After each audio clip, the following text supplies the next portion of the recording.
Hey, yo, we are already in the knockout stages of the 2023 African Cup of Nations. We're starting the round of 16 today. So, this podcast, which was recorded the night before, is going to be previewing the two matches that are going to take place today. We have Nigeria and Cameroon, and we have Angola versus Namibia. As a reminder, before we start, this podcast is brought to you by www.africasacountry.com. There's a fantastic article up right now on the website about how and why Ghana failed. It was commissioned to Fifi Anaman, one of the most fantastic, one of the most brilliant and knowledgeable Ghanaian sports journalists, who really knows the culture of the Black Stars and the history of the Black Stars. So I highly recommend you guys go check that out. I'm going to put a link in the description below. So I'm gonna talk about the two matches today and how I think they're gonna unfold. And I'm gonna start with the second match, Nigeria versus Cameroon, because with all due respect to Angola and Namibia, this is the game that people are gonna be waiting for. This is the game that people are gonna be watching.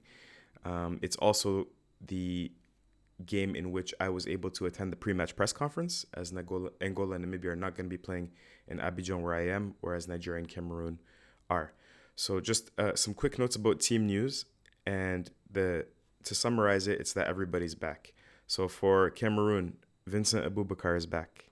That's big, big, big, big, big news. Vincent Aboubakar was Cameroon's best performer at the World Cup. He was by far Cameroon's best performer at the 2021 African Cup of Nations when he scored 8 goals for the Indomitable Lions. And even, I think, sometimes I talk to Cameroonian supporters or journalists and I say, go on, who's the top 3 strikers in Cameroonian history? And they'll say Samuel Eto'o, or they'll say Roger Mila. That's 1A and 1B. And then they'll throw Patrick Mboma in there. Again, I know statistics are not everything, but go take a look at Vincent Aboubakar's statistics and compare them to Patrick Mboma. I know Mboma scored some important goals, but so did Vincent Aboubakar. He scored in the 2017 final. We won them in Afcon. The 8 goals at the 2021 Afcon, where they won 3rd place. The goals in the World Cup against Brazil. He's come up clutch for Cameroon time and time again. And okay, maybe he's not one of those top 3. I think there's an argument to be made. But let's say even if he isn't, I don't think he's always recognized as number 4. People tend to forget about him, Maybe it's going to take a little time. Maybe it's going to be until he retires. But I think he's somebody that's underappreciated even in his own country at the moment.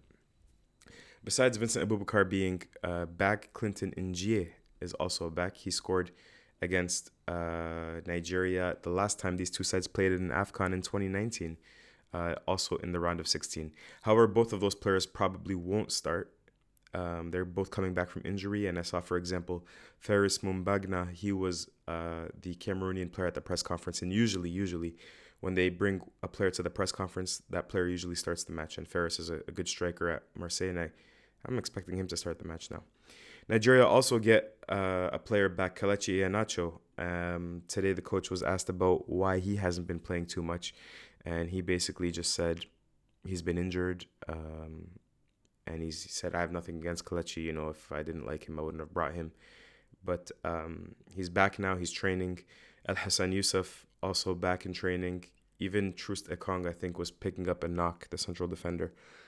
But he's also going to be fighting fit for this match. So that's the team news. At the press conference, I spoke to one Nigerian journalist, Fisayo Dairo, and I spoke to one Cameroonian journalist who was with me when we recorded the Cameroon preview prior to the Cup of Nations. His name is Bambe Wane Giovanni. And I asked them both, why are their sides going to win this match and how confident are they? Take a listen to what they said.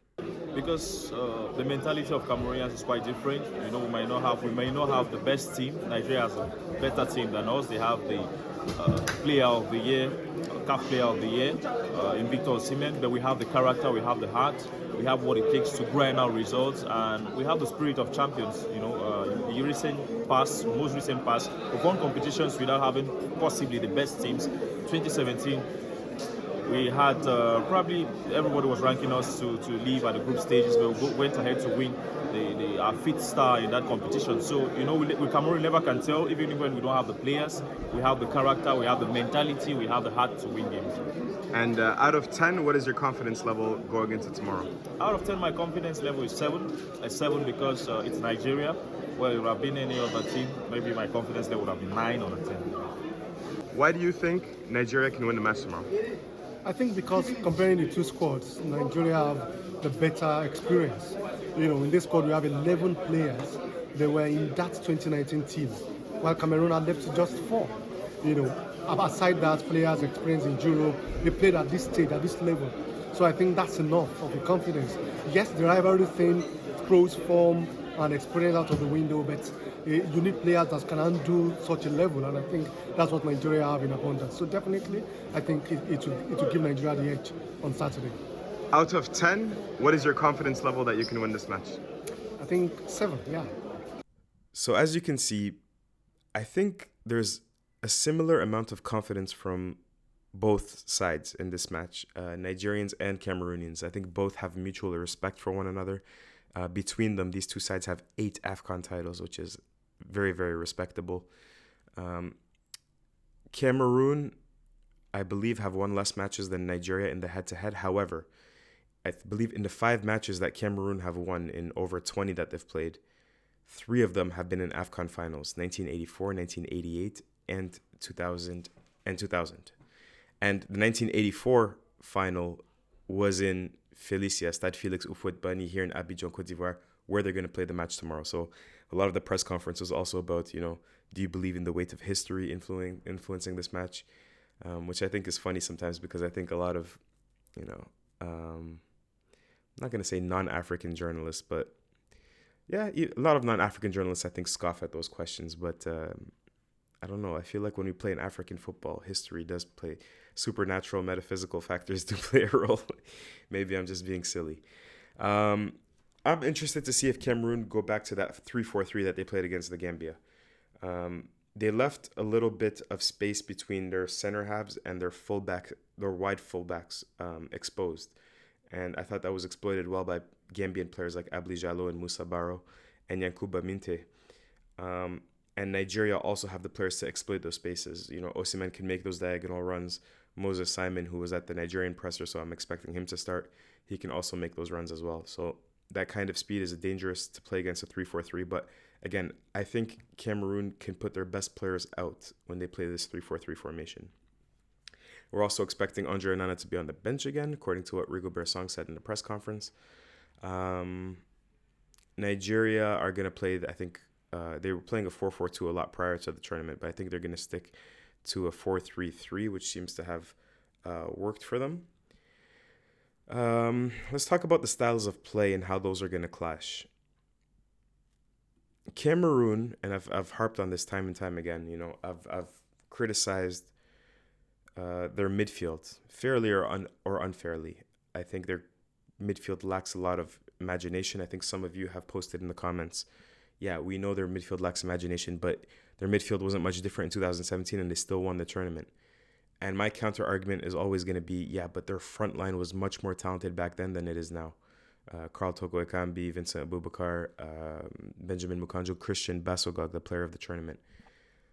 This tournament, Ekambi was played out of position. Nkudu has had a good tournament so far. Franck Magri has been also played out of position in one match.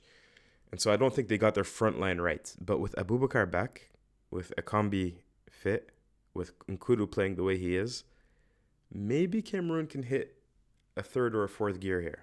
Could be possible. So that's something to keep an eye on. But Cameroon, as we've mentioned time and time again, yes, they have an unimaginative midfield, but what they do a good job of, when they get the ball in the wide areas, especially to George Kevin Nkudu, they do a great job of crossing the ball and scoring from crosses or set pieces. They are the side that crossed the ball the most in this tournament, and every single goal that they scored in this tournament has come from a cross or a set piece. I asked that question to Jose Pissarro. I said, I'm sure you know this, and he said, yeah, I do know that Cameroon have scored every single one of their goals via crosses or set pieces. I said, how are you going to counter that? And his answer was basically that he knows that that's the case, and they're just done a lot of film study. They've told the players what needs to be done, and they're basically going to be preparing for that. So that's one thing. But what about Nigeria? I think Nigeria, I've watched back a lot of their chances that they've created, and a lot of it is just, I mean, not all of it, but 30 to 40% is the athleticism of Victor Osimhen and his hunger and his appetite and his scrappiness, sometimes creating chances out of thin air like he did against Equatorial Guinea a few times. The problem with Victor Osimhen in this tournament is that he's missed a lot of chances. He's actually the statistical leader for the most amount of chances missed, big chances missed as well.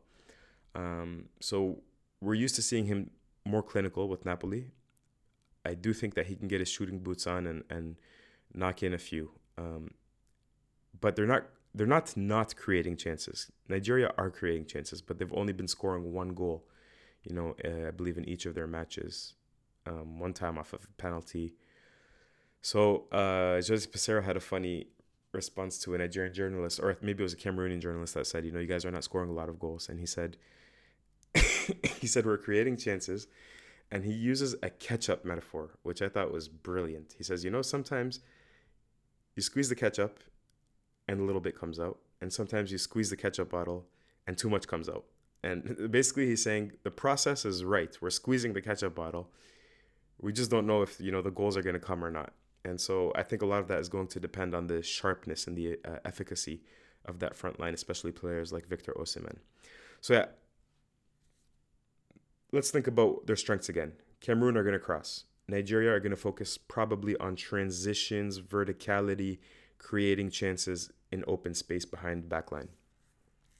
When I think about those being the strengths of these two sides, I think both sides are going to sit back. I don't think this is going to be a very entertaining match. I think this is going to be more of a chess piece match, where both sides are going to sit back. They're going to be scared to give up, easy opportunities. They know each other's strengths, and they're going to be looking to nullify that. And it's really about who's going to be able to handle the opposing side's strengths better, in my opinion. Cameroon will have to deal with Nigeria's transition game and verticality, and Nigeria will have to deal with Cameroon's crossing. So, yeah, I think I'm going to leave it there. It's going to be, a classic. Anytime you have those neighbors playing against one another, it's going to be a classic, and I hope it's going to be a memorable match that we all enjoy. Let's move on to the second match, Angola versus Namibia, which is going to take place earlier than Nigeria versus Cameroon. Angola versus Namibia, I think this is an exciting match for both sides. Namibia have never made it to the knockout stages. Angola haven't made it to the knockout stages in over a decade. So they both find themselves in a new position, or relatively new position. And it's exciting. Colin Benjamin, the Namibia coach, spoke in a press conference that I didn't attend, but he was saying, about how exciting it is to be amongst the last 16 on the African continent, and how Namibia are going to be underdogs, but they're always underdogs anyways. He said, I don't remember the last time we played a match and we were favorites in that match. Namibia have only scored one goal in this tournament against Tunisia, a match that they won. However, I think they have the potential to score more. And Namibia, if you look at their tendencies, they'd like to play a lot of long balls. And they have a lot of nifty and clever forward players like Dion Hoto and, of course, Peter Shalulile. Shalulile, I'm expecting a little bit more of, because of his instincts and because of his goal-scoring abilities. You would expect him to, at least pounce on one or two half chances and at least nick a goal by now. So I think we're all expecting him to do a little better, but it could be coming. Maybe they're squeezing the ketchup bottle and too much is finally going to come out. Petrus Chetimbe, I think, has been a little bit of a disappointment. He's been benched for a younger player. But yeah, Namibia, I think, are going to be very, very, very conservative. I think here, whereas I thought both sides were going to be conservative and sit back in Nigeria versus Cameroon, here I think Namibia are the ones that are going to be sitting back. When they get the ball, they're going to be playing those long balls as they're used to doing. They're going to rely on set pieces of Dion Hoto, and they're going to rely on Peter Shalulila's goal-scoring instincts. Angola, however, who I think are going to be the favorites, their attacking lineup is in form. Gelson Dalla was named in my team of the round for the group stages. I think he was also named in CAF's team of the round for the group stages. with 2 goals. Mabululu also has 2 goals, the striker playing in Egypt.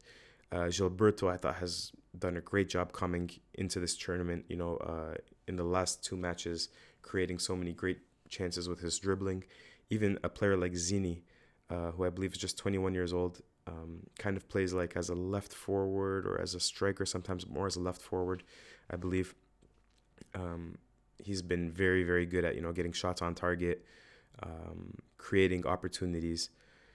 And I think him, and then you even have options on the bench like Azito Lavumbo. So they're not really missing, a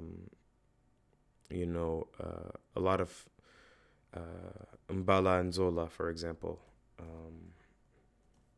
who obviously pulled out of the tournament, prior to it kicking off. Excuse me, I'm thinking as I'm typing. That's why I'm kind of taking forever to talk here. But there has been trouble in camp for Angola. That's one thing that worries me. Lloyd Augusto and Benny both went home. One for indiscipline, so he must have got into it with the staff, and the other one because he was dissatisfied with the amount of playing time that he's been receiving.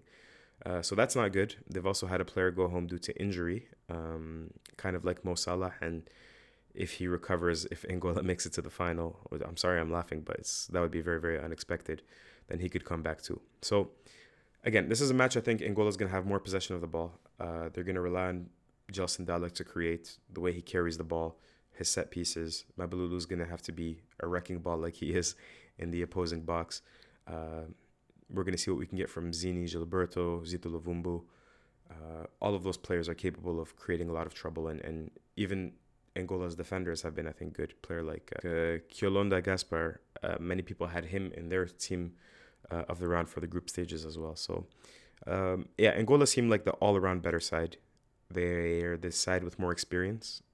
Namibia, I don't want to say they're almost happy to be there, but I do think that experience and the overall quality is going to make a difference. If the first match, I think, could very easily go into extra time, and then I'm probably going to pick Nigeria over Cameroon, but I wouldn't be surprised if either of those sides win. I think the second match, my prediction would be that Angola goes through. I'm going to say almost comfortably. I think this is going to be a 2-0 or a 2-1 scoreline for the Black Sable Antelopes. So that's it. I'm going to try to move to 2 podcasts per day. I don't know what you guys think of that, but I'm thinking of doing a preview released in the morning, and then immediately after the matches, a roundup as we were doing during the group stages. So maybe we can get 2 previews per day going, and I think that could get you all in the mood and whet your appetite for these matches in the round of 16. So thanks for listening. If you like what you have heard, please subscribe. Whether you're listening on YouTube or if you're listening on some of the audio streaming platforms, do leave a 5-star rating. That does help. I've been very, very pleased with how this channel's grown and how this podcast has grown throughout the African Cup of Nations. So thank you for that. Keep it locked in, and we'll speak to you after the matches tonight.